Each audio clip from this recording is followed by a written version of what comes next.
Trump is going after the International Criminal Court. On November 21st, the ICC issued arrest warrants for Israeli Prime Minister Benjamin Netanyahu and former Defense Minister Yoav Gallant, alleging that both men had committed war crimes in Gaza.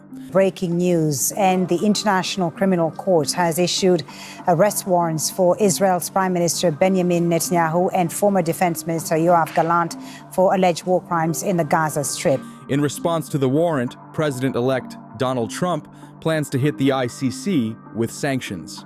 And not just the court, every judge and prosecutor that signed off on the arrest warrant. What are the full details of the charges against Netanyahu, and how will a U.S. sanction affect the ICC's decision? The ICC's judges issued the warrant on November 21st on the grounds that Netanyahu and Gallant had committed serious crimes in Gaza. This includes murder, persecution, and weaponizing starvation during warfare. The Israeli leaders are accused of war crimes and crimes against humanity, including relating to mass starvation in Gaza. The court believes that Netanyahu imposed a blockade on Gaza, creating life-threatening conditions due to shortages of food, water, electricity, fuel, and medical supplies. These conditions, according to the ICC, contributed to the death of civilians, including children, from malnutrition and dehydration. According to the Palestinian officials, Israel's 13-month military campaign has killed approximately 44,000 Palestinians and displaced nearly the entire population of the enclave.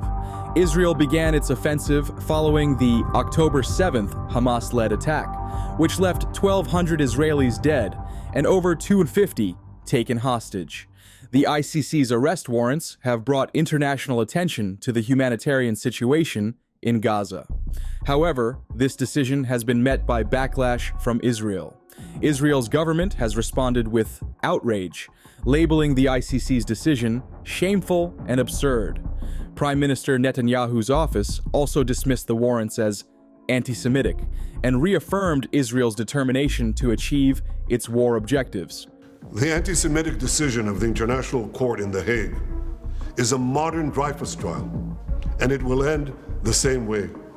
Foreign Minister Gideon Saar also criticized the ICC for issuing absurd orders without authority. He further declared the move a dark moment for the court's credibility. The ICC was born out of the Rome Statute, signed in 1998 and officially launched in 2002. Its mission is to hold individuals accountable for war crimes, genocide, and crimes against humanity. But here's the twist. Israel isn't a part of the ICC. While Israel initially signed the treaty in 2000, it later backed out, citing concerns about political bias and overreach. And when the ICC began investigating Israel's alleged crimes in the Palestinian territories, the tensions only escalated even further. So the outrage in Israel is quite understandable, as the country does not see itself as under the ICC's jurisdiction. As such, Israeli officials argue that the court has no authority to prosecute its leaders. This stance aligns with Israel's main ally, the United States, which also rejects the ICC jurisdiction, and called the arrest warrants an irresponsible step. And this is where the story gets even more interesting. The ICC relies on its 124 member states to enforce arrest warrants. Put simply, it depends on the EU countries, along with Canada, several Latin American and African nations, to enforce its rulings. The EU's foreign policy chief, Joseph Borrell, said the decision was not political, but made by a court and should be respected and implemented. The tragedy in Gaza has to stop, he said. Jordan's foreign minister, Ayman Safadi, also said the ICC's decision must be implemented, adding that Palestinians deserved justice after what he termed Israel's war crimes in Gaza. But on the other hand, major powers like the US, Russia, China, and India aren't members. In fact, these countries often criticize the ICC for political bias and inappropriate rulings. This divide raises questions about the court's ability to prosecute Israel's Netanyahu, coupled with the fact that the majority of the countries under the ICC rely heavily on the United States. And now, news outlets report that Trump is planning to take action. Trump's administration will place sanctions on the ICC and much more. President-elect Donald Trump might have 2 months before officially taking office, but he's already making moves to block the ICC's warrant against Netanyahu.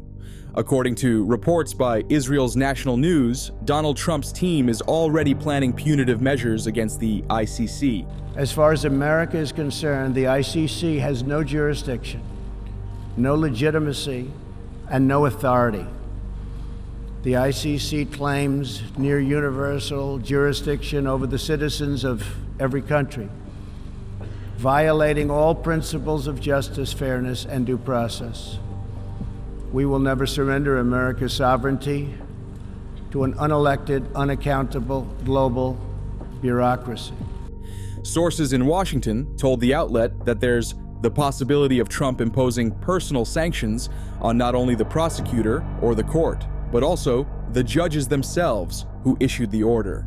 There are also those who argue that the sanctions should also be extended to the family members of the people in the court responsible for the arrest warrants. While this is very unlikely, the Washington Post has confirmed that Karim Khan KC, the ICC's chief prosecutor, will be among the officials targeted for sanctions by Donald Trump. During his first term, Trump didn't hold back against the ICC. He slapped sanctions on its former chief prosecutor, Fatou Bensouda, for daring to investigate alleged war crimes by U.S. troops in Afghanistan. Backing him up, then Secretary of State Mike Pompeo called the ICC a thoroughly broken and corrupted institution. However, when Joe Biden took office in 2021, he overturned the sanctions against the ICC prosecutor.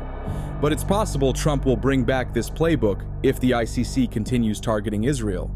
Some even believe he could go as far as cutting U.S. support and resources for the ICC's investigation into Russia's war crimes in Ukraine. Trump's decision is also backed by many of the people in his party, and they have come out on the social media platform X to express their beliefs and disgust towards the ICC. Trump's nominee for National Security Advisor, Mike Walls, tweeted in response to the ICC's announcement, "The ICC has no credibility, and these allegations have been refuted by the U.S. government. Israel has lawfully defended its people and borders from genocidal terrorists. You can expect a strong response to the anti-Semitic bias of the ICC and UN come January." Senator Lindsey Graham also tweeted, "I will be introducing legislation that puts other countries on notice. If you aid and abet the ICC after their actions against the State of Israel, you can expect consequences from the United States. Any nation that joins with the ICC after their outrage is a partner in a reckless act that tramples the rule of law." U.S. House Speaker Mike Johnson tweeted, "The ICC's decision to target America's ally Israel is anti-Semitic, reprehensible, and completely ridiculous. It has absolutely no jurisdiction over Israel or the United States, and these illegitimate warrants are no attack on the very concepts of sovereignty and due process." While Trump still has 2 months till he executes these sanctions on the ICC, he has already begun working in the Middle East. So check out this deep dive where I'll show you Trump just gave an ultimatum to Iran.